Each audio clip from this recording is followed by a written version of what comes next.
법인인 경우에는 최대 21억 원까지 대여가 가능하다. 상속세 절감 효과가 굉장히 좀 크게 나타날 수 있다는 점을 강조드리고 싶습니다.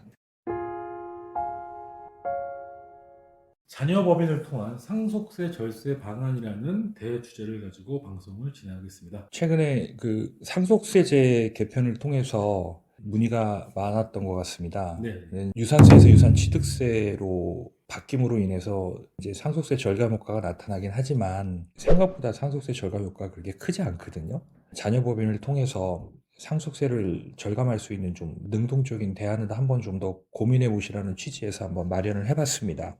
가장 1차적인 건 이제 상속세를 줄이기 전에 자녀법인을 통해서 일단 소득세를 먼저 좀 줄이는 그런 방안에 대해서 먼저 말씀을 좀 드릴게요. 특히 사업을 하시는 분이라든가 아니면은 자산 운용으로 소득을 창출하시는 분들 같은 경우 종합소득과세 위험에 노출돼 있죠. 종합소득세요. 그 다음에 이제 종합소득 과세 대상자이신 분들은 대부분 건보료를 납부하게 됩니다. 그래서 종합소득 과세 최고 세율이 49.5%고 건보료 부담액이 한 8% 정도 되니까 실제 소득의 50% 이상을 제세공과로 납부하고 계시는 거죠. 특히 이제 이자나 배당 소득으로 소득 창출을 하시는 분들 같은 경우는 이제 건보료 부담이 상당히 클 수밖에 없죠. 그래서 이제 소득원을 좀 다변화해야 되는 뭐 사실은 이 방법 외에 소득세를 줄일 수 있는 마땅한 방법은 없습니다. 합법적으로 제가 드리는 말씀이에요. 그 소득원 중에 이제 하나가 이제 법인이고요. 그래서 고율로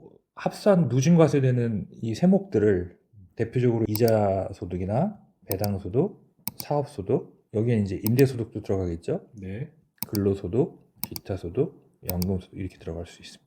이런 세목을 저율로 과세되거나 또는 분리 또는 분류 과세되는 세목으로 전환하지 않으면 소득세는 마땅하게 줄일 방법은 없는데 이렇게 저율 또는 분리 과세되는 세목으로 전환하는 과정에 이제 법인이 큰 역할을 할 수 있다라는 말씀을 좀 드릴 수 있습니다.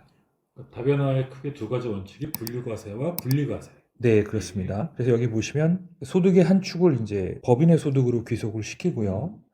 아시겠지만 법인은 과표 2억 이하 구간은 주민세 포함해서 9.9%, 네. 200억 이하는 이제 20.9%로 과세가 되고요. 종합과세는 소득원 자체를 다변화함으로 인해서 이제 그 비중을 축소시키는 거죠. 소득자 분산 말씀하시는 예, 아니면 이제 소득자를 분산해서 종합과세 비중을 축소하는 방안이 하나 있을 거고요. 분리과세는 원천세로서 납세 의무가 종결되는 경우를 말합니다. 그래서 이자 배당 같은 경우는 이제 2천만 원 이하는 15.4%로 납세 의무가 종결이 되고요. 다만 이제 이자 배당 소득 같은 경우는 다른 소득이 없는 경우라면 한 1억 3천까지는 15.4%만 세부담을 하게 되면 추가적인 세금 부담은 없게 되니까요. 이자 배당을 잘 활용해서 소득을 분산하는 것도 굉장히 좋은 방안일 수 있고요. 자, 그다음 분류과세라는 게 있습니다. 분류과세는 이렇게 생각하시면 될 것 같아요.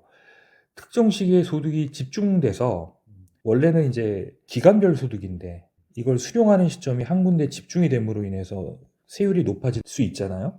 이런 부담을 완화하기 위해서 이 분류과세라는 제도를 도입을 했습니다. 그래서 대표적인 게 이제 주식 양도소득이라든가 퇴직소득이 여기에 해당이 돼요. 합산하지 않는. 그렇죠. 네. 네, 네.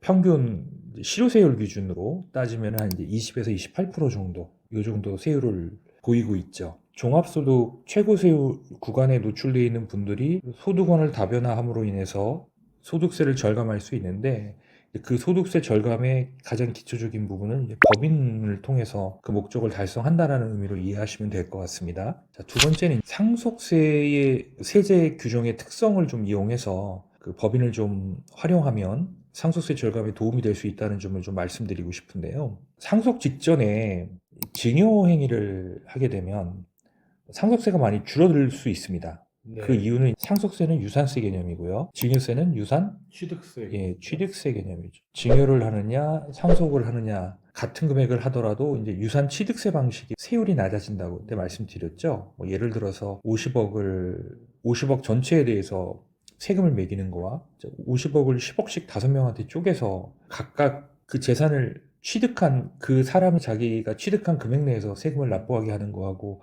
세율 차이가 현저히 나겠죠. 네.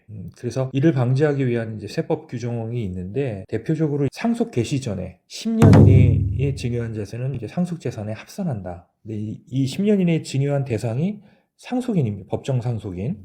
근데 이제 자녀법인 같은 경우는 법정 상속인이 아니기 때문에 이 경우에는 이제 5년 이내에 증여한 재산에 대해서만 합산을 하게 된다. 그래서 이제 상속을 10년 안에 염두에 두고 있는 분이라면 혹시 사전 증여한 게 10년을 채우지 못하면 상속 재산에 합산될 우려가 있으니까 자녀법인을 만들어서 사전 증여를 하는 부분도 고민을 해볼 필요가 있겠죠. 연로한 분들은 더더욱 검토를 해보셔야겠네요. 네, 그렇죠. 5년 이내면 며느리와 사위한테 증여하는 것과 같은. 그렇죠. 예. 네, 상속인이라고 하는 건 이제 법정 상속인 뭐 이런 거 있죠. 우리가 상속 순위가 있잖아요. 그래서 1순위가 직계 비속하고 배우자, 2순위가 직계 존속하고 배우자, 3순위가 형제 자매, 4순위가 반계 혈족 이런 식의 상속 순위가 있죠. 이 순위 안에 들어가 있는 사람은 이제 상속인이 되는 거고 여기 들어가 있지 않은 사람은 이제 상속인 외의자가 되겠죠. 그 상속인 외의자에 지금 말씀하신 뭐 사위, 며느리, 손주, 그 다음에 법인이 다 포함이 되는 겁니다.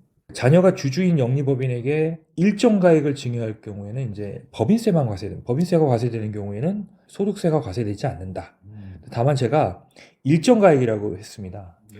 모든 금액을 다 법인세만 내는 게 아니라 일정 기준을 넘으면 주주에게 증여세가 과세가 될 수 있어요. 두 번째는 상승 가치가 큰 재산을 조기 증여함으로 인해서 재산가치 증가분에 대한 상속세를 줄인다라는 겁니다. 증여세는 유산 취득세 과세 방식을 적용한다고 말씀드렸고, 그래서 유산세 방식의 상속세가 세율 측면에서 당연히 유리하고요. 그 다음에 동일 수중인에게 10년 이내 증여재산은 합산합니다. 증여도 10년 단위로 분산 증여를 실행할 필요가 있다. 그러니까 제가 조기 증여라고 했잖아요. 40세부터 증여를 시작한다면 평균 수명이 90세잖아요. 그러면은 10년 단위면 5번 그렇죠. 걸쳐서 증여를 할 수 있겠죠.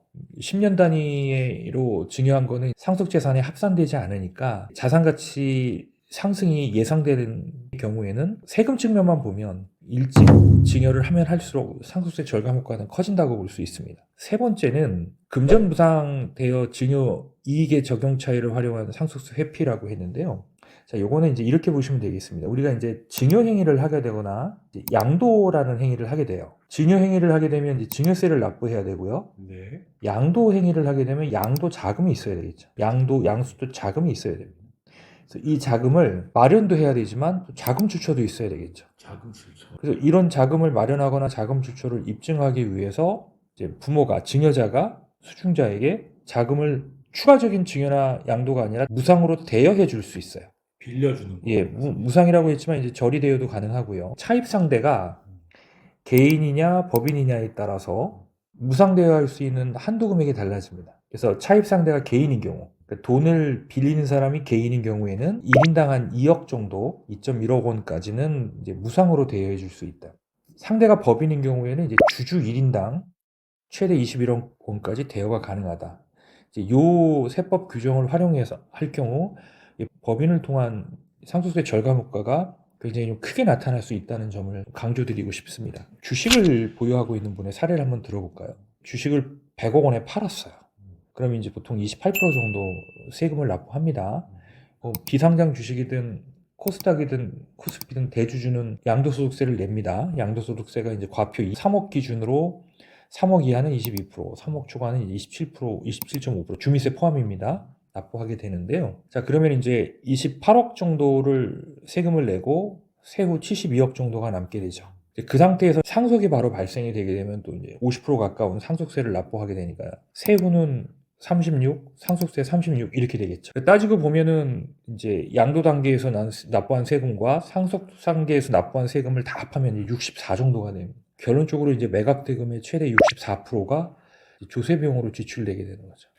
비상장 기업 같은 경우는 회사를 매각하는데 집중을 하다가 어느 정도 이제 매각이 가시화되고 매각이 이제 결실을 맺는 과정에서 이제 이 조세 문제가 이제 불거질 수 있는 부분이 있습니다. 자, 그럼 이제 이렇게 자산가치 상승으로 인해서 상속세 부담이 급격히 높아지는 분들 같은 경우 법인을 활용하게 되면 어떤 효과가 있는지를 심플한 사례를 통해서 좀 한번 알아볼 필요가 있을 것 같아요. 어떤 분이 이제 100이라는 원금을 갖고 있습니다. 이 금액이 2.34%의 수익률로 30년 정도 운용이 되면 정확하게 한 2배 정도의 수익이 발생이 됩니다. 이제 이 상태에서 상속이 발생되고 상속세율 50%라고 가정을 한다면 당연히 상속세고 남는 재산이 이제 50이 되겠죠. 자, 그런데 이제 이 원금이 개인 소유가 아니라 법인에 들어가 있었다면 이 수익에 대해서 매년 법인세를 냈을 거고요. 법인세는 20%라고 가정을 할게요. 그럼 이제 남아있는 80이 수익이 되겠죠. 네네. 물론 이 법인에 있는 수익은 언젠가는 다시 자녀들에게 가거나 아니면 다른 상속인이나 수중자한테 가겠죠. 이것들은 충분한 시간과 방법들이 있기 때문에 이 부분에서 소득 다변화가 이루어지는 것은 논의를 하고요. 자녀법인, 자녀에게 귀속되는 그 접종까지를 따지고 보면 법인이 훨씬 유리하다고 볼 수 있겠죠. 자, 만일에 수익이 지금보다 한 2배 정도 더 나는 4.7% 정도 수익이 나면 정확하게 이게 30년 후에 3배가 됩니다. 엄청난 차이네요. 그렇죠. 네. 그러면은 아까와 동일한 세율을 적용하게 되면 절반이 상속세가 되겠죠. 근데 만약에 이것도 이 100억이 법인에서 투자 활동이 이루어져서 동일한 수익을 시현했다면 법인세는 60억이고 남아있는 수익은 240억이 되겠죠. 그래서 자산가치 상승이 클수록 이 법인화 효과는 커질 수밖에 없는 그런 구조가 되겠죠. 자, 오늘은 자녀법인을 통한 절세 효과에 대한 부분들을 핵심을 말씀해 주셨습니다.